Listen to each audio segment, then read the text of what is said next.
ఈదురుగాలులు ఈడ్చి తన్నేశాయి. అకాల వర్షాలు అమాంతం పగబట్టి దాడి చేశాయి. ఫలితంగా అంబేద్కర్ కోనసీమ జిల్లాలో వివిధ రకాల పంటలు సాగు చేసే రైతులు తీవ్రంగా నష్టపోయారు.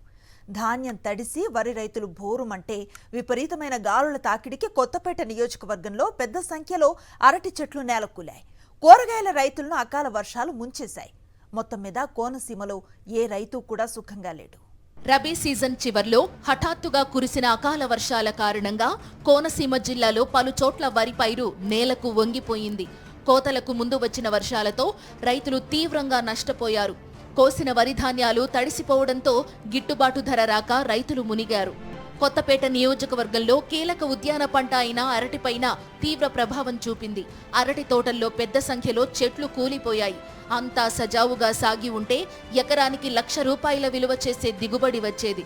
ఇప్పుడు తీవ్రంగా నష్టపోయామని అరటి రైతులు ఆక్రోశిస్తున్నారు. మే నెలలో జూన్ నెలలో వచ్చిందండి.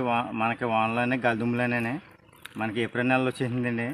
దానివల్ల మొలక తోటలు కానీ అంటి తోటలు కానీ శుభ్రంగా ఇరిగిపోయాయండి. 2 నెలల ముందు వచ్చేసిందండి. దానివల్ల చేతికి వచ్చే పంటలు అప్పటికి అయిపోయాయండి. గడేసినా కానీ ఇరిగిపోయాయండి. మొత్తం అంటి తోటలు కట్టండి. మొత్తం నిన్న మొన్న కూడా గాలిదుమ్ములు వేసినాయండి. 20 రోజులకి మనకి పంట వచ్చేసిందండి. 20 రోజులు నెలలకే పెంట మనిషికి వచ్చి ₹1,00,000 చేతికి వచ్చిందండి. వరుసగా 3-4 రోజుల పాటు వీచిన ఈదురుగాలులు వర్షాలతో వరిచేలు నేలకొరిగాయి. దీంతో యంత్రాలతో మసూళ్లు చేయాల్సి వస్తుందని రైతులు ఆందోళన చెందుతున్నారు. మరోవైపు గింజలు నేలరాలి దిగుబడి తగ్గుతుందన్న ఆందోళనలు కూడా వెంటాడుతున్నాయి. మాయదారి సుడిగాలి చూస్తూ ఉండగానే అంతా చుట్టేసిందని రైతులు అంటున్నారు. సుళ్ళు కింద వేసిందండి, పెద్ద పెద్ద సుళ్ళు కింద ఆకాశానికి వెళ్ళిపోయేది ఆకు తాటే ఆకాశానికి కింద అడిది దబ్బేళ్ళి అంతే. ఒక చెట్టు కూర్చోడు ఊపేసేది వెనక ముందు సుడిగాలి. అయితే దక్షిణ నుంచి పడమర నుంచి ఉత్తరం నుంచి తూర్పుకి ఇంకా 4 పక్క 4 విధాలుగా వేసేసింది.